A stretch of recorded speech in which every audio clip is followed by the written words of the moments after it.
বিশ্বনবী কাঁদতে কাঁদতে মাথা তুলবেন, বলবেন আল্লাহ, দুনিয়াতে সব নবীরা স্পেশাল দোয়া করেছে, আমি করি নাই, এবার আমি আমার স্পেশাল দোয়াটা করতে চাই, আপনি কবুল করবেন কিনা বলেন।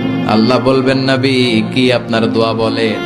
বিশ্বনবী বলবেন, আমার একটা উম্মত যার অন্তরের মধ্যে যাররা পরিমাণ ঈমান আছে, একবার আপনারে আল্লাহ বলে ডেকেছে, একবার আমি বিশ্বনবীর উপর দুরূদ পড়েছে, একবার শাহাদাতের বাণী আমার যে গুনাহগার উম্মত দুনিয়ার বুকে থেকে ঘোষণা দিয়েছে, ওই একটা উম্মত যদি জান্নাতে ঢুকতে না পারে, আপনি আমারে জান্নাতে ঢুকাতে পারবেন না।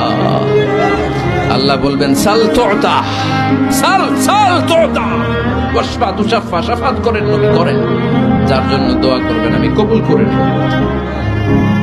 দুনিয়াতে বিশ্বনবী কম কষ্ট সহ্য করে নাই। 3 বছর শিয়াবে আবি তালেবে জেল খেটেছে। কয় বছর? দুর্ভিক্ষের বছরগুলিতে বিশ্বনবীর পেটে দানা পানি ছিল না।